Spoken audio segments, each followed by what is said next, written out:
When I made this last time, I've only made it one other time. Everybody loved it. Now these Hawaiian Ghost Peppers, they're pretty hot. But it was funny because people that tried it, they would be like, "Whoo, that's hot." But then they would keep eating it.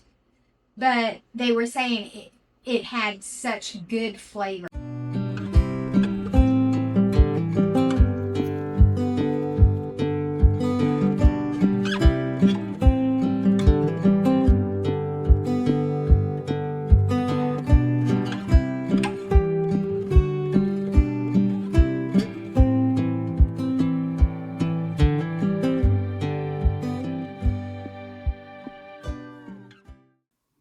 So what we're about to do now. So right here you can see that my audio quit working. I didn't realize it until after I had done this clip of me cutting up the bell peppers. But I'm trying to explain that I had a whole bowl of washed bell peppers, and this other container is already cut up Hawaiian ghost peppers, and they're really hot. And I'm going to combine the two and make a pepper jelly. Even though they're not hot peppers, there's still a lot of them. And when you're cutting up something that is that much, it's always good to get gloves on just to protect your hands. So I'll be back as soon as I get all these cut up. Okay, we are back. I got all the bell peppers chopped up. I just did a little bit of yellow. I didn't want a ton of yellow, just a little bit, just to give it a tiny bit of variety. And then I've got, this is the hot peppers here. We are going to make some pepper jelly. So what I have here is I have the diced bell pepper. These are Hawaiian Ghost Peppers. I've got a Waterbath canner here that's the temperature's coming up. In the oven, I have my half pint canning jars, and they've been in there for a while because I've been waiting on this water and getting everything together. But anyhow, I had put them in there at 275, and I just turned them down a little bit ago to about 200. They don't have to be 275 because I don't know what this temperature here is going to be. I've got all the other ingredients already measured out and sitting over here on the counter next to me so that I can just dump them in whenever we get there. So we're going to first put all the peppers in here.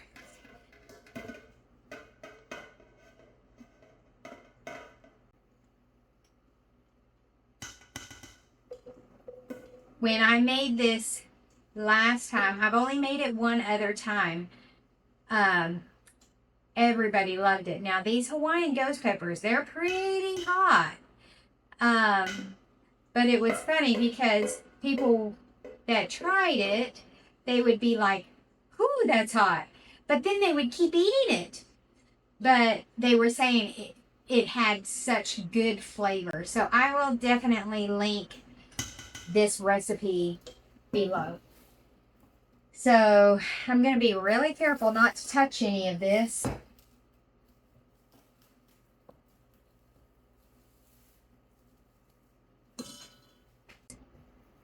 Spatula, because that's the one I'm going to stir with.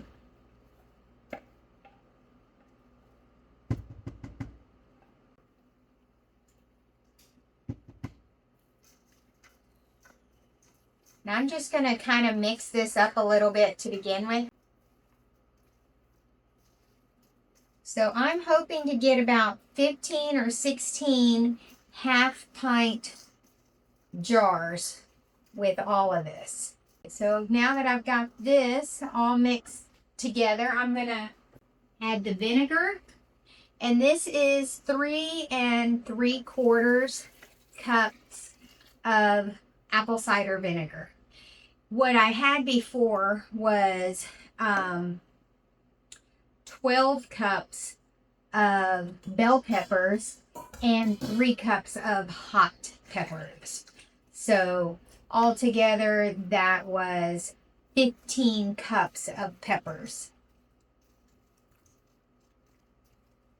Gradually stirring the pectin, 9 tablespoons. So it's a half a cup plus 1 tablespoon.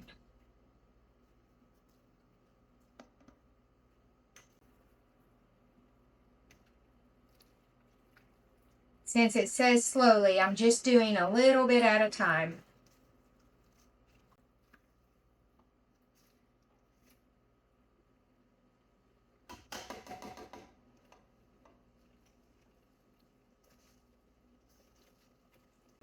And we're going to let this come to a boil.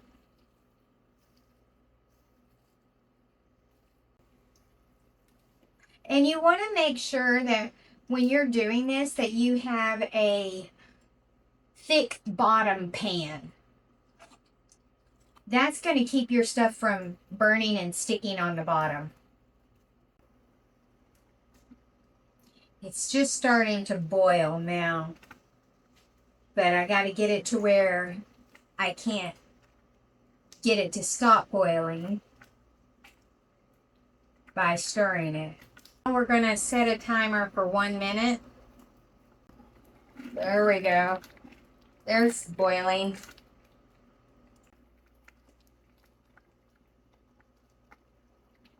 Okay, so now I got to add the sugar and honey. That is 6 cups of sugar. Seems like a lot, but it's going to make a lot also. So, and this is 3 cups of honey. Okay, now we're going to stir this. And we're going to bring it back to a hard boil. It's starting to boil.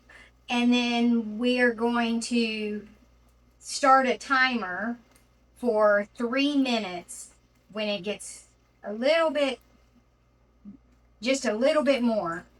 I don't know if you can see through all this steam also. Okay, so now it's good and we're going to set a 3-minute timer. 3 minutes is up. We're going to remove it from the heat. Turn that on. Now we're going to pour in our salt. Stir that up. We're going to fill our jars up to 1/4 of an inch headspace. And then we'll get them filled and then we'll put them in here. And I've got the lids over here. They're not boiling, they're just in warm water is all. We are ready.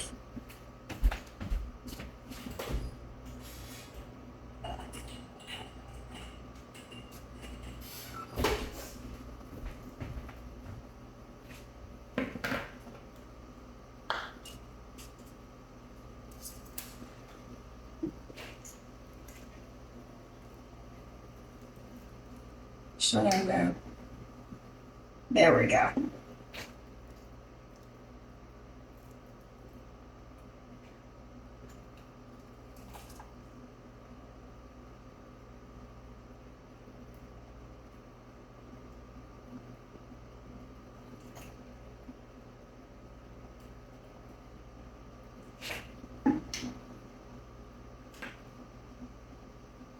Need a little more.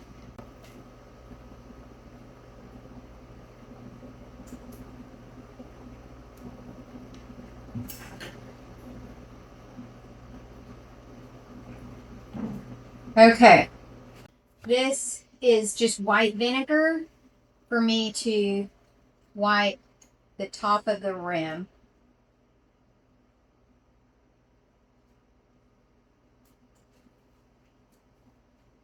And then get a lid.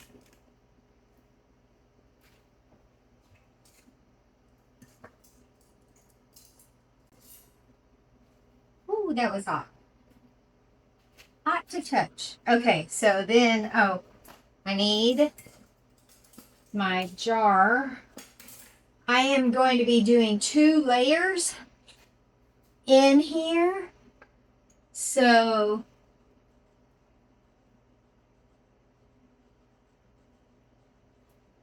there we go. All right, next.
Okay, so I have 1 layer in there. I'm gonna have to do a second layer. And when you're doing a second layer, you don't ever want to stack jars on top of jars. So you should put a plate in to be the second, like, to have your other jars sit on top of.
have 19 in the canner.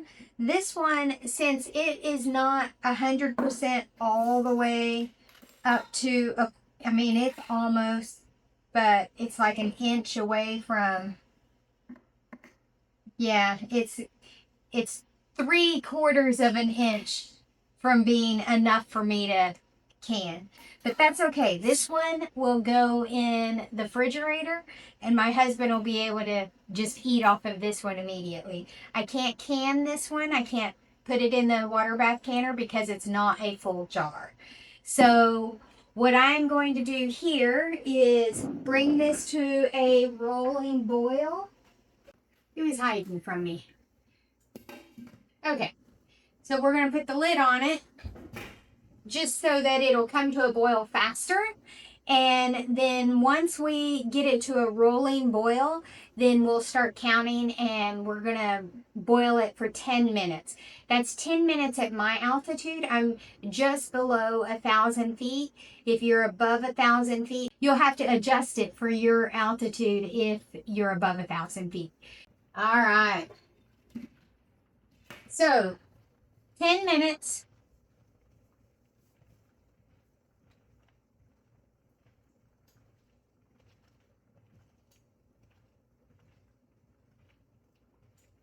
Okay, 10 minutes.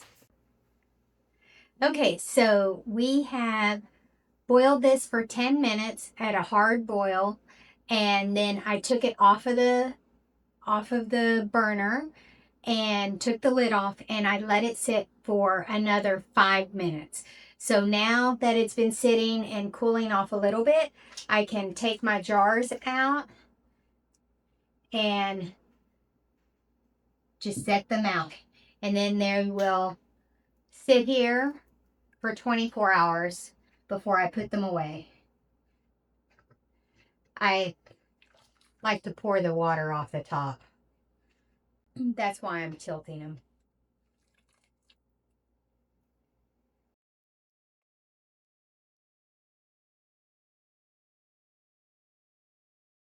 Okay, now, did you hear that pop? That's one of them already sealing. Now I gotta,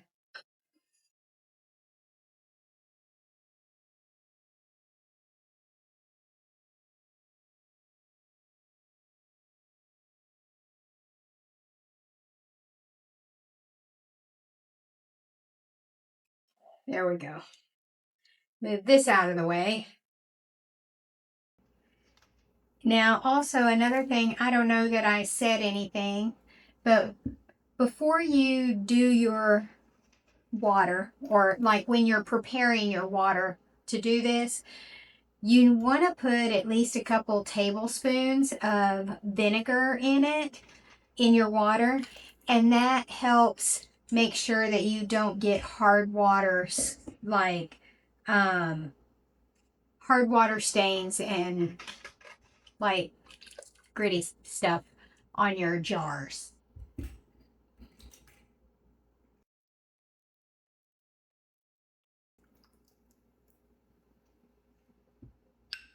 Oh, there went another one.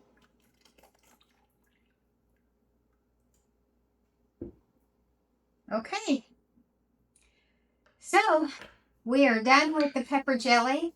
It's always nice when you start hearing those pops because that's what seals that lid down. So tomorrow I don't want to touch any of them now because I don't want to pop the lid and make it go down. I want it to do it on its own. And then tomorrow I should be able to touch all of them and they won't pop. If one of them pops tomorrow, then that one didn't get a good seal. And that there won't be anything wrong with the pepper jelly, but it means it won't be shelf stable. So that one would need to go into the fridge. Okay, we are back. We have finished the pepper jelly. You can see here, this is the Hawaiian Ghost Pepper Jelly, and we're going to do a little live taste test. This was a jar that I didn't have quite enough to um, put it in the canner. So that one's just been in the refrigerator. And so Tony is the pepper head in this family. I usually do 0 heat on everything. Like, I don't really care for a lot of black pepper even, but I might. I've got some milk here. I'm debating in this video if I'm going to try it or not. It's not bad. Anyway, okay. So he's got some crackers. He's got some cream cheese to add to it. And Normally it's good on like bagels and cream cheese, and then you put the pepper on top. That's I just didn't really make good. bagels yet. No, that's going to come today. So I'm just spreading some cream cheese on the cracker. And the cream cheese just helps kill some of the heat. Because it's it just super blends hot. it just blends it in. It's jelly. It's not something to eat by itself. Peanut butter and jelly sandwich is good with this. I've tried that. Then I'm just going to spread it on. That looks like a lot. Well, it's a good amount, but it's good. Oh.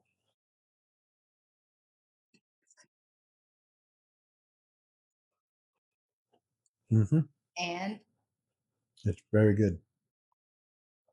The sweet is great. I have friends that I've given this to, and they're like, yeah, that's really hot.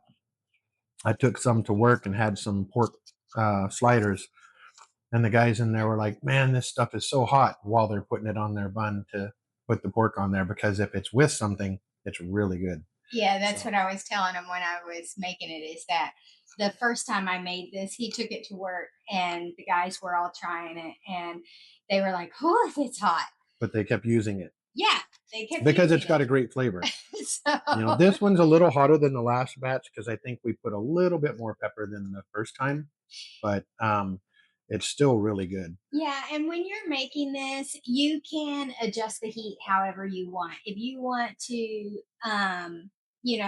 cut back and only put 1 cup of peppers or less, just whatever. Yeah, you can it's substitute it normally- with red bell peppers. Yeah, so this yellow. particular one was a triple batch. So we had 3 cups of peppers, the hot peppers, and 12 cups of the bell peppers. 3 cups of this pepper That was a lot. is a lot. Yeah. So it is really hot. But like you can see, I just touched it with the knife. Oh my goodness. Y'all, I don't eat peppers. It's a great flavor. I got some milk here just in case. The cream cheese kills it down, and the crackers. I'm scared. Don't be scared. Be brave.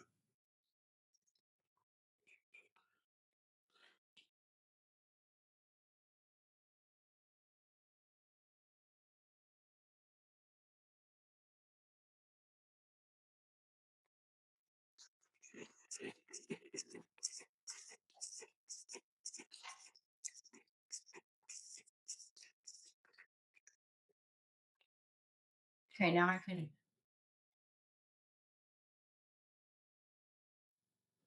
That wasn't. It's spicy in there. But it's not how bad you thought. No, it wasn't. I thought I was going to be crying instantly. But you get a lot of flavor. You got a lot of flavor with that little bit. You got a lot of flavor. No, it's not like you got to pile it on there. No. Like when I make a sandwich, like when I make hamburgers, I use this on hamburgers. I just spread it thin on one bun, just really thin, and then you can mix, whatever on the other bun, like mustard, mayonnaise, whatever. That wasn't too bad. Then you have your hamburger and cheese.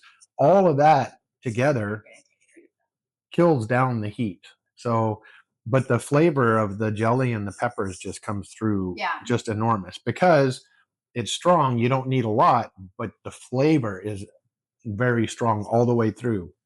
The sweetness of the jelly, the red bell peppers, the ghost peppers, everything, it just all works together. Okay, so there you go. Are you going to try it? Let me know in the comments if you are. Well, that wraps up our Hawaiian Ghost Pepper adventure. It was sweet, fiery, and definitely an adventure in a jar. Working with these ghost peppers, it really got me thinking about life and about how life can sometimes bring more heat than what we expect.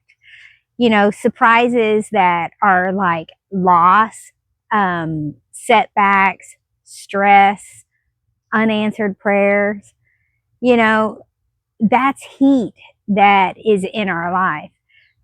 We don't, just like with the peppers, we don't throw away the peppers because they're too hot, but instead we balance them with sweetness. God doesn't always remove the heat from our lives. He stays with us when we're right there in the middle of the heat. The heat has a purpose, even though we don't always know what it is. And sometimes, you know, that heat, it can just feel really downright uncomfortable. God sees it though. He knows what he's doing and what he's shaping in us through that heat. Sometimes it's the hardest moments in our lives, you know, that bring out the best flavor in our faith. God uses it to refine us. You know, refining isn't easy. To refine something, it has to go through fire. And what it does, it brings up the junk, and that's the only way something can be purified. Just think about gold. Gold, it doesn't come shiny and pretty out of the ground. It's usually looks like a ugly rock, right? But when gold is heated with fire, it brings up all the other metals or things that are in the gold so that those can be skimmed away. And only then does the gold become shiny and beautiful. Our faith is the same. God allows heat to come into our lives so that all the bad stuff can rise to the top and it can be skimmed away. You know, bad stuff like doubt, fear, pride, or whatever it may be. Those things, the heat, it's not there to destroy us. It's there to transform us. It's what, after we're transformed, it's what remains that is pure and tested, and it's full of his light at the end. Ghost peppers are way too hot to handle, for me especially. But it's not until after they went through their refining, where they were heated and mixed with something else, added sweetness to it, that they became something flavorful and something good. God uses what we often imagine is too hot to handle in our lives, and he brings out something amazing, something that we would have never been able to expect before. So I want you to know, if you're walking through some type of heat in your life right now, God's with you. Psalms 34:8 says, "Oh, taste and see that the Lord is good." Notice, the verse doesn't say, "Oh, taste and see that life is always going to be sweet." It doesn't say that at all. It says, "Taste and see that the Lord is good." Notice that he himself is good. If you enjoyed this spicy adventure canning day, be sure to thumbs up and like, and maybe tell me in the comments below, would you try the Hawaiian Ghost Pepper Jelly? I'd love to know. And like I said earlier, you don't have to use Hawaiian Ghost Peppers. You can use any kind of peppers that you want. Just make sure that the ratio is the same. Here at Faith Filled Growing, it's all about growing food, growing skills, and growing our faith one step at a time. Make sure to subscribe so you don't miss the next canning adventure or the garden adventure in the next episode. Thank you for being part of this growing adventure. And until next time, stay rooted in faith, keep growing, and I'll see you in the next one. Thank you so much.